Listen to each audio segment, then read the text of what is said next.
हाय लोगोफोर नोंथांमोनखौ आरोबाव आंनि बे गुबुन मोनसे गोदान भिडिअआव बरायहरबावबाय दे। स' नोंथांमोननिसिम आसा खालामो भिडिअखौ जागायनायनिफ्राय जोबजासिम नायलांगोन होननानै।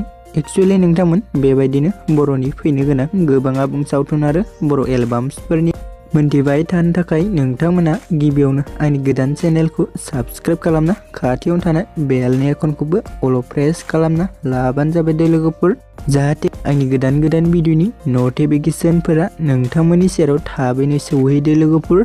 स' नोंथांमोनाथ' मिन्थिखाबाय जानांगौ दिनै आं मा भिडिअनि सायाव आपडेटखौ लानानै फैदों।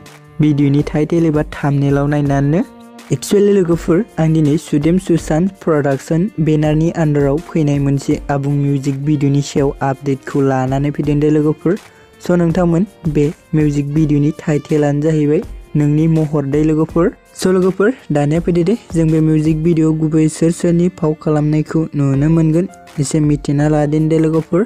स' लोगोफोर जों बेयाव गुबै फाव खालामनायखौ नुनो मोनदों सुरजित आरो सुदेम सना दे लोगोफोर। एक्चुअली लोगोफोर बिथांमोनजोंनो लोगोसे जों फाव खालामनायखौ नुनो मोनबावदों तुरुन ब्रह्म आरो मीना बर' दे लोगोफोर। एक्चुअली लोगोफोर बे मिउजिक भिडिअ डाइरेक्शनखौ होदों राहुल बर' दे लोगोफोर। एक्चुअली लोगोफोर बे मिउजिक भिडिअ रिलेक्स एन्ड टिउनखौ होदों रतन आरो सुशान्त दे लोगोफोर। आरो नोंथांमोन बे मिउजिक भिडिअ मेथाइखौबो बिथां सुशान्त ब्रह्मयानो रोजाबदों दे लोगोफोर। स' लोगोफोर बिदिब्ला दिनैनि सुंद' आपडेटआ बेखिनियानोमोन दे लोगोफोर।